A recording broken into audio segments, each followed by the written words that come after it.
In the capital city of Washington, restaurants are hopping, construction is booming, boutiques are opening at a breakneck pace. How should we view the prosperity of Washington, D.C. in contrast with the malaise and stagnation in the rest of the country? I'm Allen Barton. Stand by for Front Page.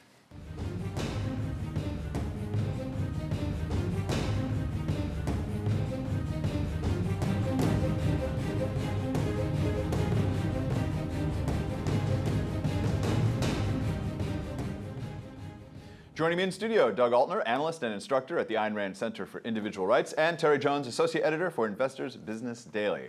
So Washington, D.C. has the highest concentration of college degree holders in the nation. Federal employees who average more than $126,000 in salary, greatest concentration of lawyers, lobbyists, and record defense contracts as well. Terry, is there a there here in terms of this story? I mean, obviously, it's someplace has to be the capital of government. You know, Philadelphia, Washington, I don't care, Manchester, New Hampshire.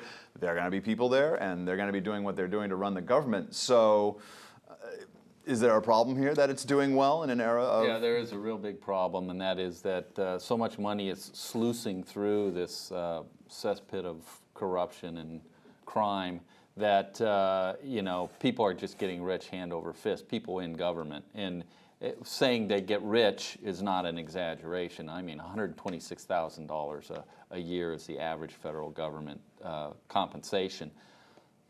By comparison, the private sector is about $59,000, $60,000, somewhere around there. So it's about half of what the average federal government employee makes. By every standard, everything I've ever seen, I've never seen any study that suggested that federal government employees are more productive than private sector employees. So essentially, we're paying up. Except Amtrak. And getting, well, apart from Amtrak. Amtrak is a shining yeah, I'll grant you that. I'll grant you that part of the argument. Yeah, I remember that 7-hour train ride from Boston to New York as the ultimate shining example of government. But Doug, let me play devil's advocate. Economists such as Keynes say that government spending can create jobs. It's good for the economy. And here you have an entire city doing beautifully. They're opening all sorts of new stuff. What's the fallacy? What's the problem? Well, the fallacy is, what are the jobs that are created? A lot of them are jobs that are created to stifle other people from trying to create jobs and run their businesses. Just think of some of the things that is done in DC's regulatory state that makes it hard for business. The recent employer mandate in Obamacare. Now every employer has to provide health insurance to each employee, or he pays a $2,000 per employee penalty. What if the healthcare costs exceed the business's net income? That doesn't matter. What's going to actually happen is the business will go under. Dodd-Frank is creating a huge amount of uncertainty. Just even figuring out what the bill says requires a whole team of lawyers. And the other thing here is you have a lot of highly educated people in DC, and just think these people could be elsewhere. They could be working in the tech industry. They could be working in manufacturing. Instead, they're using their brains to stifle the efforts of other people trying to use their brains, and that's not productive. That's destructive. Well, Terry, we've known for a while that D.C. I think has a higher rate of wealth than Silicon Valley, the tech industry, which is known for innovation and creating exciting things for your average American consumer. But can't we say, look, we need a government. It needs to run. We've got a big sophisticated country, a big sophisticated economy. What's the problem with highly educated people going down there and being paid to do that? Someone's got to do it.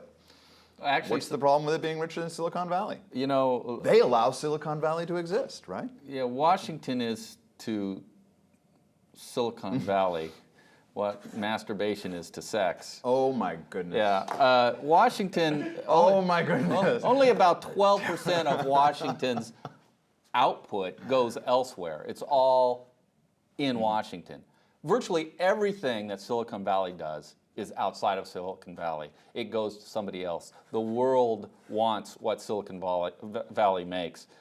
Most of us don't want anything that Washington makes, and yet it keeps getting bigger and richer and more powerful all the time. I guess that's where the masturbation I can't even metaphor breaks down. I'm stumped. The whole interview is just going to crash and burn because I'm stumped. Doug, masturbation versus... No, I'm kidding.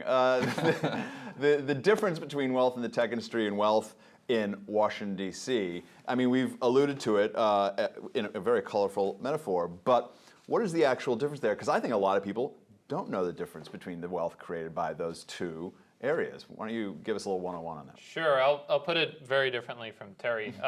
I think the fundamental difference between the tech industry and a regulatory state in DC is the tech industry does things that make our lives better. The regulatory state does things that make our lives worse. What does the tech industry give us? It's given us the internet, it's given us personal computers that have revolutionized business. It gives us amazing new medical devices like artificial hearts and new surgical techniques. What does DC do? Well, DC, the regulatory state, launches antitrust suits against these companies trying to make us. Apple is being sued for the recent price fixing agreement with ebook sellers. It launches antitrust suits against Microsoft. It deprives these companies of capital because it takes away money that could go to these companies and it gives it to Solyndra. Or it drives these companies overseas. A lot of business leaders in the medical device industry are saying they're focusing on commercializing these devices overseas because they can't thrive with the uncertainty of the FDA's regulations and approval process. The other thing about Washington, D.C. and federal employment in general is this pension thing. I mean, we're seeing this on the municipal level all over the country with municipal bankruptcies on this. But CNBC reports that more than 21,000 federal government employees or former employees receive lifetime pensions of $100,000 a year or more. Terry, when I was growing up, it was sort of like known that if you worked for the federal government, you got this really low salary. And the trade-off was it was very stable, it was very hard to get fired, you always had your job, and you had some little pension. It was kind of the thing, like you could go work in the private sector and make a lot of money, and there's a little more, you could work for the government, get this really low salary and a little bit of a pension. It seems now that it's deluxe. It's been completely reversed, and it happened really because of one thing, and that is starting in the early 1960s with an executive order by John F. Kennedy. Federal workers were allowed to be unionized, and the unions have been very successful in slowly ratcheting up both the pay and the benefits at federal workers who, in all honesty, not all federal workers make a huge amount of money, but many, if not most, do, and it's way out of whack with the private sector and should be reversed. And you got to see how pensions are really bankrupting different companies. Like just California, for instance, not a company, but why are they going bankrupt? Largely because of the pensions of the government employees. Why is General Motors in so much trouble? It's largely also because they couldn't afford their lavish pension benefits. It got to the point where probably 1 million people working for General Motors are receiving pension benefits, and only about 100,000 people are working and paying into them. That's clearly unsustainable. It's clearly a bad business decision. All right, guys, good discussion for Terry and Doug. I'm Allen Barton, and you've been watching Front Page.